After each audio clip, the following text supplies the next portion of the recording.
So big news today. This is a Samsung phone in my hand. I know that's kind of shocking to begin with, but the big news is that Samsung's new One UI, which is Android Pie, well, One UI is their new skin on top of Android Pie. The beta has now been made available to the Samsung Galaxy S9 and S9 Plus, kind of across the globe in select countries, but for sure in the US, I have it up and running on this phone. So there's a lot to talk about here, a lot to show off. We're going to dive into this. Here's a first look at the Samsung One UI. So where should we begin first? Well, let's just kind of take a little bit of tour here just so you guys can kind of see what's going on. So lock screen, well, always on display, hasn't changed a ton, but there are some new I believe this is a new layout. There are supposedly some new layouts. You can add some new colors and things like that, which may or may not be new. We'll dive back into that in a second. If we unlock though, you go to the home screen, it looks sort of familiar, but you'll notice down here, we do have some new icons. So new phone icon, messaging, that's Samsung's browser, and that is the camera icon. So new icon set, which is fun. The navigation icons have changed too. You've got a little slit pointing that way, a little arrow, home button, and then this is actually your app switcher. And it looks a little bit like that, I think, because they've actually changed the app switcher UI. From there, though, we can still swipe up to get into our app drawer, and it's still a horizontal app drawer. But you can see the styling of the icons has just changed a little bit, or maybe that shape has. It's kind of more squircly, although I know that's been there in the past. But so icons just look a little bit different in here. We'll go down, we'll swipe this down. So seeing things do start changing here quite a bit. So if we swipe to fully expand this, you'll notice big clock up top. You got date. You definitely have that sort of Android Pie-ish Google kind of look going on in this area with all these shortcuts. But so things, layout, I should say, has just kind of changed a little bit here. So much simpler look, possibly a new font, things like that. You'll definitely notice round corners. See down here at the bottom, you'll notice those round corners throughout. If we jump into the actual settings area, so this is one of the new stylings or ideas for this One UI from Samsung is when you open something up top, you kind of have this dedicated space that maybe tells you what's going on. And that's because they're pushing things down into this sort of easy reachable area. So now I can quickly with my thumb just reach to, connections or display or whatever, rather than it being all the way up there. So when you open something, that's what you'll find a lot is this kind of layout. In terms of new stuff in the settings, you'll notice everything's just kind of chunked off a little bit more than it has been in the past, chunked off, and you can see everything's kind of got these round corners. But that's sort of the style they're going with. This is sort of blocked off, and reorganizing everything has apparently been very important for Samsung in this. So you notice again in individual settings areas, everything's just kind of blocked off. So blue light filter, night mode, and screen mode are kind of in this one chunk because Samsung thinks those should be grouped together. So that's just kind of like the general idea of what they're going with here. But other things have changed too, right? So if I tap on the app switcher, you'll notice it now looks like this. It's a horizontal style, similar to iOS, which did this, I believe, first, and then Google with Android Pie. And we've seen, OnePlus adopt this and others have as well. So this is what it looks like. If you want to get rid of something, you swipe it up. You can tap on something to get into it. You can double tap twice, and that'll change your app. So that's kind of familiar, at least. But it certainly looks different in here. And you can scroll through and get into, whatever you want to get into. Long pressing on the home button still will get you into Google Assistant if you want. You still have a Bixby button over here, so I can double tap on that is how I have it set up, and that'll launch into Bixby. Bixby is Bixby. I don't really want to talk about Bixby. I'm not going to get that much into that. We want to talk about all of the other stuff, but the Bixby button's still there. It says it's a new Bixby, although I feel like it's similar to what we saw with the Note 9. So either way, Bixby's there. You can launch it all the normal way. So as far as just general looks go, though, things are in the same places, like your app drawer is still here, your app switcher is still accessible, just looks different.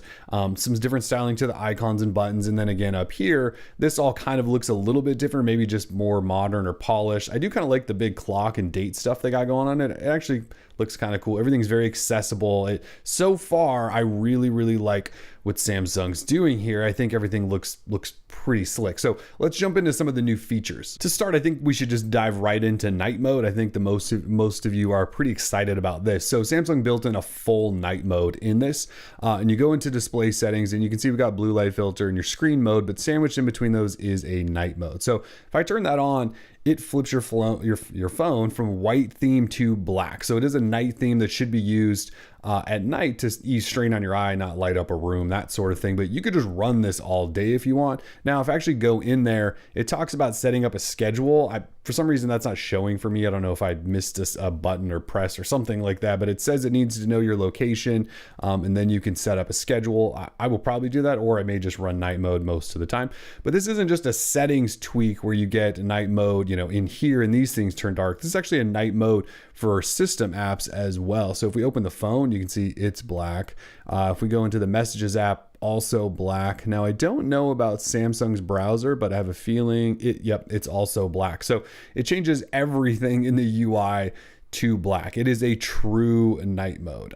So anyway, let's go back in and we're going to turn that off just for now while we're doing this. So turn that off. Let's talk about some other things because night mode's cool, but there's some other stuff going on. So if we go into buttons and gestures, let's actually go back. Actually, no, it is in display. So if we go down here to navigation bar, there's a couple of things. So navigation buttons, which I obviously have up and running right now, you still have the unlock with home button, hard press home button, those two options, those haven't changed, but we do have full screen gestures now.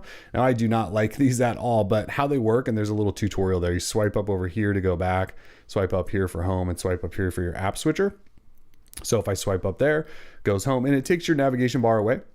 So you kind of get that gesture experience, which is all the rage these days. Swipe up here and that gets you into your app switcher. Again, swipe up here and go home. If I go in here and tap on something and I want to go back, I swipe up over here and that takes me back, and I swipe up here and that can take me home. And so you guys get how this works. It's pretty standard gesture stuff. Again, I'm not exactly the hugest fan of it, so I'm going to go with the standard buttons, but that is there, and I do believe that's new. Let's go back another couple of screens here into settings. So in lock screen, just want to talk about always on display. So I believe this feature is new, but well, not always on display is not new, but so you've got some new clock styles, which I think I showed you up front. But one thing is in display mode, there is a tap to show or show always. So I have it set to show always, but you can set it up to do tap to show. And this is a feature that's actually on OnePlus phones. So you don't get the screen always lit up, but if I do tap it, it will then light up and show me stuff. So it could be a little bit of a battery saver in that you don't have the screen always on. But if you do want to see something, you can tap it and that will show it to you. So again, I lock that like that. And then if I want to see it, I just tap on the screen. So kind of cool, right? Maybe a little bit. Either way, I'm going to say show always. So that feature is baked in. Now let's go show you really quickly if I go into the Messages app, create a new message. So the keyboard has changed some. So if you go into this little button and go into modes, there is actually a floating keyboard now. We saw Gboard do this recently, but you can grab this and drag around and it'll float. You can type away from wherever you want. In order to drop it back, I was hoping there was a shortcut, but it looks like you have to go all the way back through this. It is an adaptive keyboard, so it's supposed to change from light to dark theme depending on what you're doing. I don't really have a way to show you that, but the keyboard has been updated in order to do that, which is kind of cool. And then I also thought I'd show you in the camera. So if we double tap and go into camera, there is a new scene optimizer feature, which if you tap on this, we've seen this from companies like LG before. So I'll tap on this little question mark up here. So scene optimizer says automatically adjust the color settings of your pictures to match the subject matter.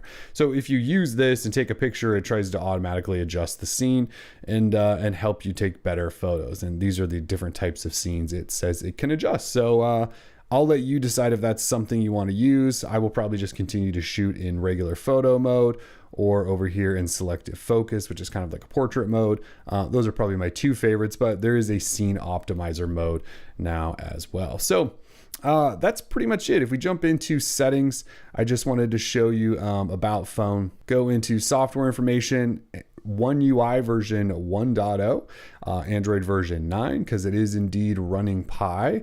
And this new beta is also, well, Samsung Experience version 10.0. So we're up to that, and it's One UI and the Experience. It's going to get confusing.